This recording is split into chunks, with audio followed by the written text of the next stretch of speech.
नमस्कार, संडे सत्संग में आपका स्वागत है। इस बार संडे सत्संग में बातचीत ओलंपिक और खेलों की, क्योंकि पिछले हफ्ते सारा देश, हमारा मीडिया, हम सबका मानस भी इसमें रहा। मैंने भी सुबह-सुबह उठ के अपने मैचेस देखे, ये जो भारतीय हॉकी टीम के मैचेस, सेमीफाइनल और ब्रॉन्ज मेडल का कॉन्टेस्ट और ये सब देखे और बीच-बीच में थोड़ा-थोड़ा ओलंपिक को फॉलो किया। अब आप ये मत समझना कि मैं कोई एक्सपर्ट बन गया हूँ। मैंने इसमें लेख लिखा हॉकी और राष्ट्रवाद के ऊपर। तो कइयों ने कहा अब यादव जी हॉकी के एक्सपर्ट बन गए। ना भैया, मैं कोई हॉकी का एक्सपर्ट नहीं बना हूँ, ना मैं जानता हूँ। मैं तो आप सबकी तरह स्कूल में खेलता था। हमारे स्कूल के अंदर बहुत हॉकी खेली जाती थी। हमारा स्कूल मुख्यतः स्पोर्ट्स के लिए ही प्रसिद्ध हुआ करता था। मेरा कॉलेज भी स्पोर्ट्स के लिए प्रसिद्ध हुआ करता था। लेकिन मैं कोई किसी भी क्वालिटी का स्पोर्ट्स पर्सन कभी नहीं था। जैसे हम सब बाथरूम सिंगर होते हैं, उसी तरह मैं भी गली में क्रिकेट खेलता था, हॉकी भी खेल लेता था, थोड़ा-थोड़ा इस तरह का किया था। और कोई ऐसी विशेष एक्सपर्टीज़ नहीं है। हालाँकि एक ज़माने में मैंने स्पोर्ट्स कमेंट्री की थी। लेकिन कोई एक्सपर्टीज़ होने का दावा नहीं है। सवाल ये नहीं है कि स्पोर्ट एक्सपर्टीज़ अगर ये बताना हो कि भारत की हॉकी टीम को क्या करना चाहिए अगली बार गोल्ड लाने के लिए, तो मुझसे मत पूछिए, मैं ठीक व्यक्ति नहीं। अगर ये पूछना हो कि हमारी ओलंपिक टीम में हमें किन खेलों पे ज़्यादा महत्व देना चाहिए, तो मेरे जैसा व्यक्ति क्या बता सकता है। लेकिन अगर ये सोचना हो कि ओलंपिक के मेडल को क्या हम अपनी राष्ट्रीय प्रतिष्ठा का मुद्दा बनाएँ? किस तरह से जुड़ा है हमारे राष्ट्रवाद से? किस तरह से जुड़ा है हमारे मानस से? ओलंपिक के मेडल देखते वक़्त हम क्या सवाल पूछें? क्योंकि दुनिया में सबसे बड़ा सवाल यही है कि हम सवाल कौन से पूछें? अगर ये पूछना है, तो हमें बात करनी होगी क्योंकि ये सवाल हमारे सवाल हैं। इन सवालों का जवाब कोई स्पोर्ट्स एक्सपर्ट नहीं दे सकता। इसका जवाब हमें आपको बातचीत करके देना होगा। शुरुआत करता हूँ एक छोटे से किस्से से। किस्सा कल का है। कल हमारे किसान आंदोलन की बैठक चल रही थी, महत्वपूर्ण बैठक चल रही थी। शाम 4:30 बज गए थे और अब मेरा दिल थोड़ा धुक-धुक कर रहा था क्योंकि पता था कि जेवलिन का इस वक़्त फाइनल होने वाला है। क्योंकि मैं नीरज चोपड़ा को पिछले 2-3 साल से थोड़ा फ़ॉलो कर रहा हूँ। मैं बिल्कुल नहीं जानता, आप ऐसा मत सोचना कि मैं कोई इसमें विशेष जानकारी रखता हूँ। नीरज चोपड़ा को फ़ॉलो कर रहा था और ये ओलंपिक में जाते तक स्पष्ट था कि एथलेटिक्स में अगर हमारी कोई एक मेडल होप है तो नीरज चोपड़ा है। क्योंकि इससे पहले के तमाम टूर्नामेंट्स में बहुत अच्छा परफ़ॉर्म कर चुके थे। 88 मीटर्स तक फेंक चुके थे। तो मेरा अनुमान था कि उनको सिल्वर मिल जाना चाहिए और मन में कहीं एक धुक-धुक सी थी, आशंका थी। कई बार ऐसा होता है ना, इंडियन प्लेयर्स बहुत अच्छे होते हैं, फाइनल में पहुँच के एकदम जो सिल्वर मेडल लायक था, वो 5वें छठे नंबर पे पहुँच चुका है और भारत में ओलंपिक का हमारा इतिहास भी तो यही रहा है। हमारे इतने शानदार खिलाड़ी चौथे नंबर पे रह के 2 बार आ चुके हैं। पीटी उषा आ चुकी है, मिल्खा सिंह आए थे। तो इसलिए मन में उत्साह भी था, कहीं आशंका भी थी। तो मैंने एक साथी से कहा, यार मीटिंग चलेगी, चलने दो। ज़रा बता दो ना कि क्या हो रहा है जेवलिन थ्रो में। बेटे को भी घर में बोला कि अच्छा व्हाट्सएप से थोड़ा बोल दो कि हो क्या रहा है हर राउंड में। तो पता लगा पहले 2 थ्रो बहुत अच्छे नीरज चोपड़ा के गए, लेकिन फिर भी मैं सोच रहा था योहानन वेटर के बारे में। योहानन वेटर जर्मनी के खिलाड़ी हैं, जेवलिन के। और योहानन वेटर की स्पेशलिस्ट ये है जी, योहानन वेटर की शायद तस्वीर है। जर्मनी के खिलाड़ी हैं, जेवलिन थ्रोअर हैं और इनकी खासियत ये है कि ये 90 मीटर से ज़्यादा कितनी बार जेवलिन फेंक चुके हैं और नीरज चोपड़ा ने कभी भी 88 मीटर से फालतू नहीं भेजा। सो सारी दुनिया का मानना था कि नीरज सेकंड स्पॉट के लिए हैं और योहानन ने कहा था कि मेरे लिए तो 90 मीटर से ज़्यादा फेंकना तो साइकिल पे चढ़ने के बराबर है। तो असली कॉन्टेस्ट यही था कि योहानन वेटर गोल्ड तो ले जाएँगे 90 से ऊपर डाल के और नीरज सिल्वर ले पाएँगे या नहीं। पहला राउंड हुआ, 3 थ्रो हुए और पता लगा योहानन वेटर जो कि 90 से ज़्यादा मीटर फेंक चुके हैं, 97 मीटर तक फेंक चुके हैं जेवलिन को एक बार, वो क्वालीफाई नहीं कर पाए। वो पहले 8 में भी नहीं आए, पहले 3 थ्रो के आधार पे क्योंकि उनका कुछ टेक्निकल प्रॉब्लम हो गया। और तस्वीर आई योहानन वेटर अपना बैग उठा के जाते हुए, क्योंकि टॉप 8 खिलाड़ियों को ही 3 और थ्रोज़ मिल गए। तो स्पष्ट था कि नीरज चोपड़ा का सबसे बड़ा कॉम्पिटिटर अब बाहर हो गया है और वो अब नंबर 1 पे चल रहे हैं। फाइनल थ्रोज हुए, नीरज चोपड़ा जीते। जब पता लगा कि बैटर बाहर हो गए हैं तो मन में बड़ी अजीब सी फीलिंग हुई। एक तो बुरा लगा कि यार जो व्यक्ति हर बार इतना अच्छा परफॉर्म कर लेता है उसे कैसा लग रहा होगा कि देखो ओलंपिक में आके मैं 85 मीटर भी नहीं फेंक पाया, 86 87 मीटर जो उसके लिए कुछ भी नहीं है, उसे कैसा लग रहा होगा। लेकिन साथ में मन में गुदगुदी भी हो रही थी कि भाई हमारे लड़के को, नीरज को देखो ये चांस मिला है गोल्ड लेने का। एक अजीब सी फीलिंग होती है ना, कहीं बुरा भी लगता है और बहुत अच्छा भी लग रहा होता है कि भाई चांस है। साथ में एक पाकिस्तानी जेवलिन थ्रोअर भी था वहां पे उसी कॉन्टेस्ट के अंदर, अरशद नदीम करके, जो नीरज चोपड़ा के मुकाबले में तो नहीं है, लेकिन बहुत अच्छा कर रहा है पिछले 2 एक साल से। और ले देकर पाकिस्तान की मेडल की एक ही उम्मीद अरशद नदीम से थी। वैसे अरशद नदीम कहते हैं कि उनको इंस्पिरेशन नीरज चोपड़ा से मिली। अरशद नदीम क्रिकेट खेला करते थे आज से 5 7 साल पहले तक, और क्रिकेट में बहुत अच्छा थ्रो करते थे। तो उन्हें किसी ने पकड़ा और कहा कि भैया जेवलिन फेंका करो, और वो नीरज चोपड़ा को देख के इंस्पायर हुए, वो खुद कहते हैं और उनके दोस्त भी हैं। तो मन में ये भी इच्छा थी कि इसको भी कोई मेडल तो मिल जाए। नीरज चोपड़ा से बेहतर नहीं है लेकिन चलिए कांस्य मिल जाए, सिल्वर मिल जाए, कुछ मिल जाए, सब फीलिंग्स रहती है ना। फिर आखिर में पता लगा नीरज चोपड़ा को गोल्ड मिला। मीटिंग हमारी जारी थी, लेकिन फिर भी हमारे साथी दर्शन पाल जो कि मेरे साथ बैठे हुए थे, किसान आंदोलन के प्रमुख नेता, उन्होंने कहा भाई ये तो मीटिंग में अनाउंस करना बनता है कि हमें गोल्ड मिला है। सवाल ये है कि जब ऐसा मेडल मिलता है, बहुत बड़ी उपलब्धि है, छोटी उपलब्धि नहीं है। पहली बार भारत को ओलंपिक के ट्रैक एंड फील्ड, जो एथलेटिक्स बोला जाता है, उसमें कोई भी मेडल मिला है। आज तक हमें एक मेडल भी नहीं मिला था ट्रैक एंड फील्ड में, एथलेटिक्स में। गोल्ड तो छोड़ दीजिए, सिल्वर ब्रॉन्ज कुछ नहीं मिला था। हमारे सारे मेडल दूसरे खेल्स में आए हैं, आज तक इसमें कभी नहीं आया। और गोल्ड भी जो दूसरा हमें मिला है आज तक, वो इंडिविजुअल गोल्ड मिला था शूटिंग में, जसपाल राणा, और किसी को नहीं मिला शूटिंग के अलावा इंडिविजुअल गोल्ड। बाकी जितने भी गोल्ड मेडल इंडिया के रहे हैं वो सब हॉकी में आए हैं, टीम इवेंट में आए हैं, इंडिविजुअल इवेंट में कोई नहीं आया। तो बहुत बड़ी उपलब्धि थी। खुशी होती है। खुशी इसलिए भी होती है कि भाई हमारे हरियाणा का है, थोड़ा सा तो महसूस होता ही है इन चीजों के बारे में। बड़ा सवाल ये है कि राष्ट्रीय प्रतिष्ठा को हम इससे नापें न नापें, कैसे नापें। अंत में ओलंपिक की टैली आती है। आज सुबह जो ओलंपिक की टैली आई, जो कि आज आखिरी दिन है ओलंपिक का, आज सुबह की जो टैली आई उसके हिसाब से भारत के 7 मेडल हैं। 7 मेडल से ज्यादा भारत को कभी नहीं मिले हैं, ये हाईएस्ट टैली है। नंबर 1 पे आप देख पा रहे हैं अमेरिका है, जिसके गोल्ड हैं कुल मिला के 39 गोल्ड, और कुल मिला के 113 मेडल मिले हैं यूएस को। चाइना नंबर 2 पे है, जापान 3 पे, ग्रेट ब्रिटेन 4 पे, बिल्कुल स्टैंडर्ड जैसा कि आप एक्सपेक्ट करते होंगे। वो सब लोग मेडल ले रहे हैं। भारत के 7 मेडल हैं, छोटे नहीं। अब आप देखते हैं भारत का नंबर क्या है। भारत के अपने रिकॉर्ड के हिसाब से सबसे अच्छा, लेकिन दुनिया के हिसाब से नंबर देखिए, 48 नंबर में, लिस्ट में चौथे पांचवें नंबर पे हमने दिखाया हुआ है, लेकिन लिस्ट में रैंक है 48 इंडिया का, यानी कि भारत से ऊपर 47 देश हैं। स्पोर्ट्स की पावर माने जाने वाले तमाम देश तो हैं ही, यूरोप के, अमेरिका के बड़े बड़े देश तो हैं ही, वो हमेशा ही आगे रहते हैं इस चीज में। और जिसके पास पैसा है, जिसके पास इंडस्ट्री है, जिसके पास डिफेंस है, उसके पास स्पोर्ट्स भी होता है। आज की दुनिया का यही नियम है, जितना पैसा उतना आप इन्वेस्ट कर सकते हैं, उतने बेहतर आपके पास स्टेडियम है। जितने बड़े स्टेडियम है उतने अच्छे कोच हैं, वहां प्रोफेशनलिज्म है।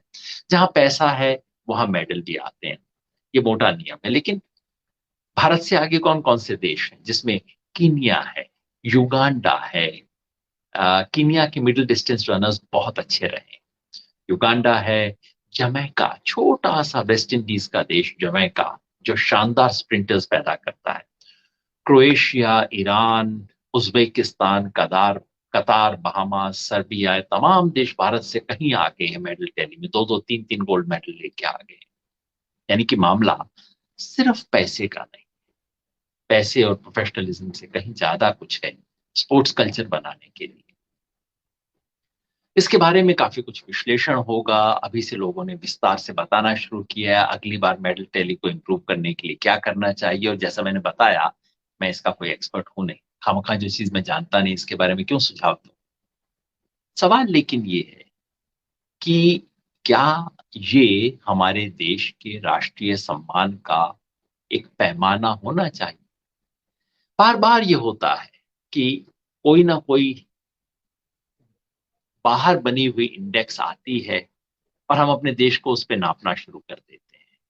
कहीं इंडेक्स आती है कि दुनिया के सबसे डिफेंस में टॉप देश कौन से हैं। फिर कहीं पता लगता है इकोनॉमिक ग्रोथ के मॉडल आते हैं, इकोनॉमिक ग्रोथ में कौन आगे है। कहीं वर्ल्ड यूनिवर्सिटीज रैंकिंग आती है, पता लगता है हिंदुस्तान की कोई भी इंस्टीट्यूशन पहले 500 में नहीं है। फिर कोई मिस वर्ल्ड का कंपटीशन हो जाता है। पैमाने बाहर बनते हैं, हम अपने आप को किसी दूसरे के बनाए पैमानों से नापते रहते हैं। क्या ये एक स्वस्थ राष्ट्रवाद की निशानी है? क्या स्वस्थ राष्ट्रवाद वो नहीं होगा जिसमें हम अपने खुद पैमाने बना सकें? मैं कतई नहीं कह रहा हूं कि स्पोर्ट्स में हमें बेहतर नहीं करना चाहिए, करना चाहिए। और जो भी काम करें उसे अच्छा करना चाहिए। करें भी और बुरा करें, खस्ता करें, थर्ड रेट करें और पीछे आए, ये अपने आप में किसी भी तरह की बेहतर निशानी नहीं है। जो भी करें बेहतर करना चाहिए। प्रोफेशनलिज्म और एक्सीलेंस दुनिया की किसी भी चीज में, स्पोर्ट्स हो, म्यूजिक हो, जो भी काम हम करें उसमें एक्सीलेंस का एक अपना महत्व है और एक्सीलेंस को प्रणाम करना चाहिए, उसको सलाम करना चाहिए। लेकिन जो साधारण सवाल उठ रहे हैं उससे गहरे सवाल पूछने की भी जरूरत है। साधारण सवाल क्या है? साधारण सवाल उठते हैं कि भाई कितने गोल्ड आए, अगली बार कितने गोल्ड आएंगे, उसको हम कैसे इंप्रूव करें। साधारण सवाल ये भी उठते हैं कि इसका श्रेय किसे मिलना चाहिए। प्रधानमंत्री ने फोन क्यों कर दिया, क्या प्रधानमंत्री ने कुछ काम किया। वैसे एक बात कहूं प्रधानमंत्री के पक्ष में, कि उन्होंने महिला टीम को जो फोन किया वो मुझे बड़ा अच्छा लगा। उगते सूरज को हर कोई सलाम करता है, लेकिन जब हमारी महिला टीम अपना अपना ब्रॉन्ज मेडल का कॉन्टेस्ट हार गई, उसके बाद प्रधानमंत्री ने उन्हें फोन किया, ढाढ़स बंधाया, कहा आपने शानदार सफलता हासिल की है। रो रही थी हमारी महिला खिलाड़ी कि हम देश के लिए वो मेडल नहीं ला पाए। उनको प्रधानमंत्री ने सांत्वना दी, उनके साथ खड़े हुए। मुझे अच्छा लगा कि हाँ, देश के नेता का ये काम होना चाहिए, ये काम अच्छा किया उन्होंने। मगर किसी को सचमुच अगर सैल्यूट करना चाहिए हॉकी के मामले में, तो मैं कहता हूँ उड़ीसा के मुख्यमंत्री नवीन पटनायक को। क्योंकि जब कोई हिंदुस्तान की हॉकी टीम में पैसा लगाने के लिए, उनको सपोर्ट देने के लिए तैयार नहीं था, तो उड़ीसा सरकार ने कहा कि हम हॉकी की टीम को जगह देंगे, हॉकी की टीम को सपोर्ट करेंगे, मेंस टीम, विमेंस टीम, इन दोनों टीमों को। और इसलिए आज जब वो वापस आ रहे हैं ओलंपिक से मेडल लेके और सफलता लेके, दोनों टीम वापस आ रही हैं, तो पहले भुवनेश्वर जा रहे हैं जैसा कि होना चाहिए। सब चीजें दिल्ली में ही क्यों? मुझे तो अच्छा लगा कि भुवनेश्वर जा रही हैं, उनको भी सलाम करना चाहिए। तो सवाल इस किस्म के राजनीतिक हो सकते हैं, किसको श्रेय मिलना चाहिए। सवाल और गहरे हो सकते हैं, सामाजिक सवाल उठ सकते हैं। आप देखिए, खासतौर पे विमेन्स हॉकी टीम की आप स्टोरीज देखिए। हमारी कैप्टन रामपाल जो है, उनकी स्टोरी आप देख लीजिए। वंदना कटारिया जो है, हमारी टीम की फॉरवर्ड जिन्होंने हैट्रिक की, आखिरी मैच में भी एक गोल किया, उसके परिवार के साथ क्या हुआ आप ये स्टोरी देख लीजिए। जिस दिन सेमीफाइनल में भारत की महिला टीम हारी, उस दिन हमारी देश की हीरो, ये तो हीरो है हमारे देश की, उसके घर के बाहर, चूंकि वो दलित समाज से है वंदना कटारिया, उसके घर के बाहर उसके पड़ोस के कुछ दबंगों ने डांस किया, कहा कि अगर दलित लोगों को टीम में लोगे तो ऐसे ही टीम हारेगी हमारे देश की। सोचिए क्या कुछ होता है।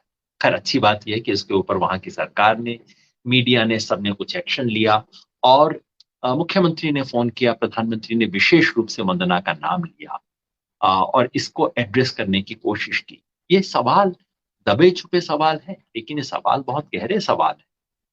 सवाल है कि हमारी खिलाड़ी चानू साइखोम मीराबाई, उनका सही नाम के लिए मुझे भी पढ़ना पड़ा क्योंकि मीराबाई नाम याद रहता है, लेकिन चानू साइखोम मीराबाई, जो कि पहला रजत लेके आई, सिल्वर मेडल इंडिया के लिए लेके आई वेट लिफ्टिंग में। उनके बारे में किसी ने कहा कि अगर ये लड़की दिल्ली के किसी सड़क पे घूम रही होती तो इसको किस किस तरह के कमेंट्स का सामना करना पड़ा। जो नॉर्थ ईस्ट से लोग आते हैं दिल्ली में, देश के दूसरे शहरों में, किस किस तरह के रेशियल डिस्क्रिमिनेशन का सामना उन्हें करना पड़ता है।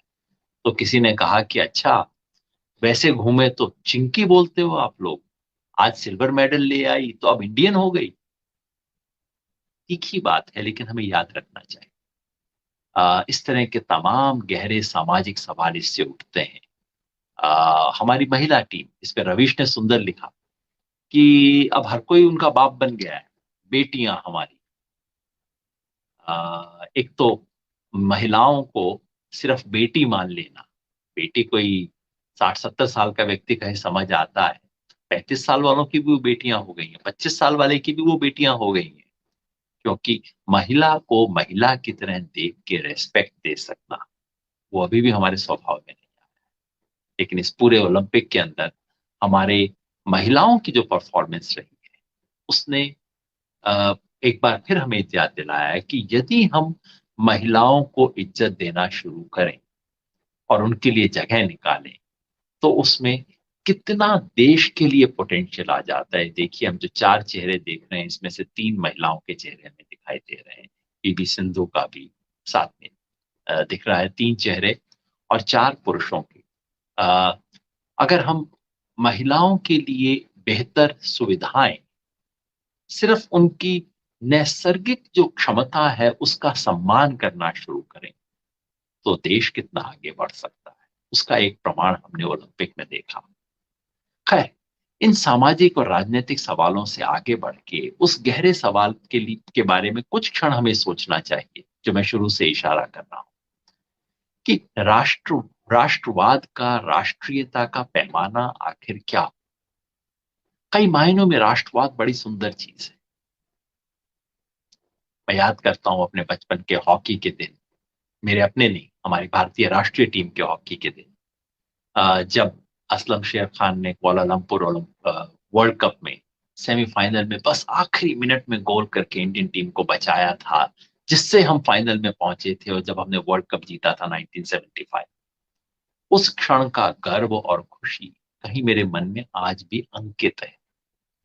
वो एक ऐसे गरीब देश की स्वाभिमान की तलाश है, जो दुनिया में जिसे तिरस्कृत किया जाता है और जो कहता है कि मैं स्पोर्ट्स के सहारे अपनी अपनी अपना सम्मान हासिल करूंगा। स्पोर्ट्स एक मुहावरा बनता है, एक एक छोटे देश के लिए, गरीब देश के लिए, एक देश जिसकी उतनी दुनिया में प्रतिष्ठा नहीं है, जो औपनिवेशिक राज से बाहर आ रहा, उस देश की प्रतिष्ठा को वापस लाने का बहाना जब स्पोर्ट्स बनता है, तो वो स्पोर्ट्स सुंदर होता है, वो राष्ट्रवाद बहुत सुंदर बनता है।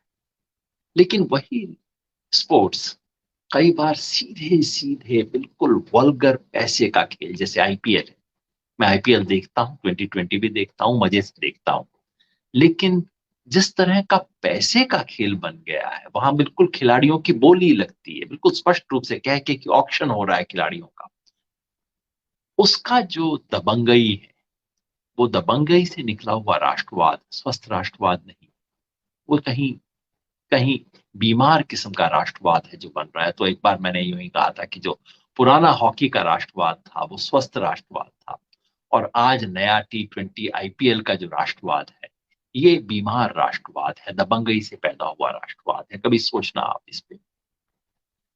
लेकिन सबसे गहरा सवाल ये है कि स्पोर्ट्स को हम सिर्फ मेडल के संदर्भ में क्यों देखते हैं। स्पोर्ट्स का मतलब सिर्फ कि खेल हम इसीलिए खेलें कि हम जाके दुनिया के नंबर 1, 2, 3 बन जाएं,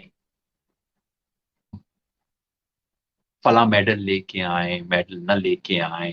हमारे रवि दहिया भाई जब अपना कॉन्टेस्ट हार गए, फाइनल हारे, सिल्वर मेडल मिला, तो उन्होंने कहा इस सिल्वर का मैं क्या करूं, मैं तो गोल्ड लेने आया था। एक तरफ से आपको लगता है कि इतना कॉम्पिटिटिवनेस, इतना आत्मविश्वास, इतनी एक टॉप पे पहुंचने की भूख। लेकिन दूसरी तरफ ये भी लगता है कि अच्छा, क्या सिर्फ मेडल से जानना चाहिए किसी भी खेल को? जहां एक तरफ देश में मेडल्स बढ़ रहे हैं, वहां सामान्य स्कूलों में, सामान्य विद्यार्थी में, नई पीढ़ी में बाहर जाके खेलने की इच्छा कम हो रही है। ये जो मोबाइल फोन है ना, ये स्पोर्ट्स की जगह ले रहा है। क्या हमें इस पे चिंता करनी चाहिए कि खेल सिकुड़ते जा रहे हैं, ओलंपिक के मेडल बढ़ते जा रहे हैं? क्या इस पर हमें प्रसन्न होना चाहिए? और उनका क्या जो मेडल न ले सके? जैसे मैंने कहा, मेरे मन में वेटर के बारे में कहीं एक मलाल सा रह गया कि यार, इतना शानदार खिलाड़ी देखो रह गया। जैसे सर्जेई बुबका करके होते थे, पोल वॉल्ट के खिलाड़ी। उन्होंने दुनिया के इतने रिकॉर्ड्स बनाए, लेकिन पता नहीं क्यों ओलंपिक का मेडल, गोल्ड मेडल नहीं ले सकेगा। इसका मलाल होगा। लेकिन सिर्फ मेडल से ही हम देखें? क्या खेल को केवल एक्सीलेंस से देखें?